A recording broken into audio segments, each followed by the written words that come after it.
Toda expressão artística, né, ela nasce de algum tipo de trauma ou de algum tipo de alegria, pela qual você passou e que te marcou muito. No meu caso, foi uma dor muito grande. Eu perdi meu pai quando eu tinha 4 anos de idade. Então, a Hum, orfandade, para mim, ela foi muito traumática, ela foi muito difícil, principalmente porque eu perdi o pai num período em que eu também tinha perdido o país, porque estávamos no período da ditadura militar. sim. Então, foi um processo muito difícil para a criança que eu fui, tanto é que o meu livro de poemas, o segundo livro de poemas, se chama Venho de um País Obscuro, que é Hum, justamente esse país em que vivia a infância. E esse livro tem uma epígrafe do Mário Quintana, que alguém pergunta olha. para o Mário Quintana, por que você fala tanto de infância nos seus poemas? E o Mário Quintana responde, porque eu nunca tive infância. Então eu falo muito da dor, eu falo muito da infância, eu falo muito dessas perdas, né, porque foi algo muito marcante na minha trajetória.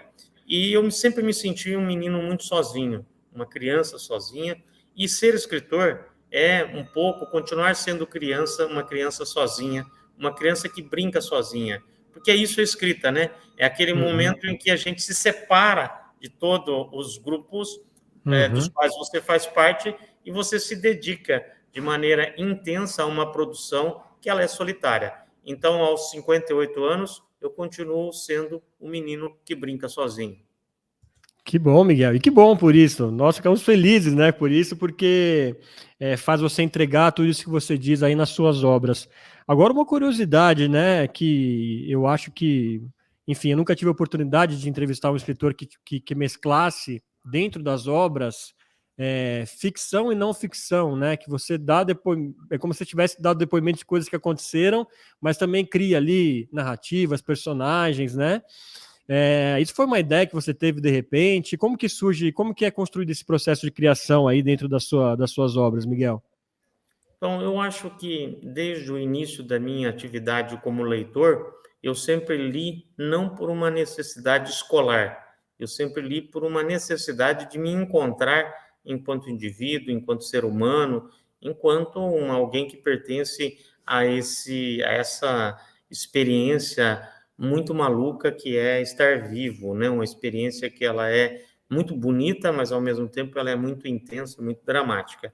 Então, acho que a vivência, ela sempre fez parte da minha experiência de leitura. Eu fui um leitor que leu para viver melhor, que leu para poder compreender o que ele estava vivendo. Naturalmente, na hora de escrever, eu acabo colocando muito dessas experiências dentro dos processos de ficção, dentro dos processos de imaginação. Eu tenho, por exemplo, uma das características da minha escrita é que eu dou nome aos personagens de, de pessoas com quem eu convivi na infância. Então, muitos dos meus personagens levam o nome de meus amigos de infância. E isso é muito interessante porque o nome é da pessoa com quem eu convivi no passado, Uhum. mas a trajetória dele não tem nada a ver com a do personagem. Mas os meus amigos ficam muito felizes, os que estão vivos ainda, e dizem: olha, o Miguel lá criou um personagem que é inspirado em mim. De uma certa Uhum. forma, eu mantenho viva essa fase da minha vida, foi uma fase muito intensa, que é a fase da infância, da adolescência e da juventude. Nós nunca terminamos de percorrer a cidade em que vivemos a nossa adolescência. E escrever, de uma certa forma, é também trazer essa gente toda, né, mesmo que seja apenas pelo nome, trazer essa gente toda para continuar convivendo comigo agora no campo da ficção, no campo da literatura, e isso tem uma força muito grande para mim, que é ler um texto que ele é inventado, mas que ele tem traços de pessoas, de lugares, de episódios que eu vivi.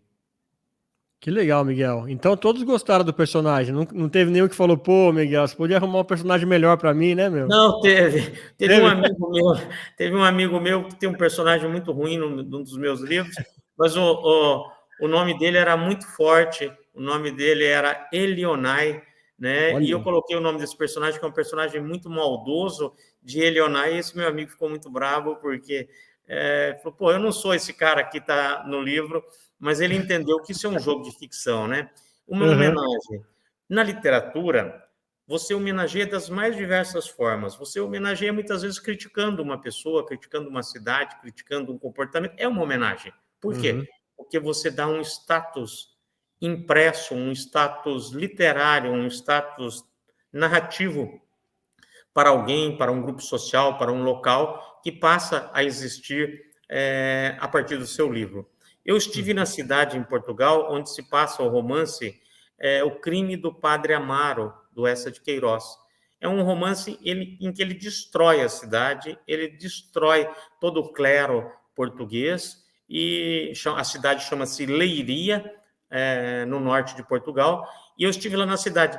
Embora o romance do Eça destrua aquela cidade, em cada lugar que você vai, aparece. Aqui ocorre a cena tal do romance O Crime do Padre Amaro. Aqui aconteceu tal episódio do romance. Enfim, aquilo que no século XIX era uma crítica destrutiva à cidade, hoje é a sua memória mais rica.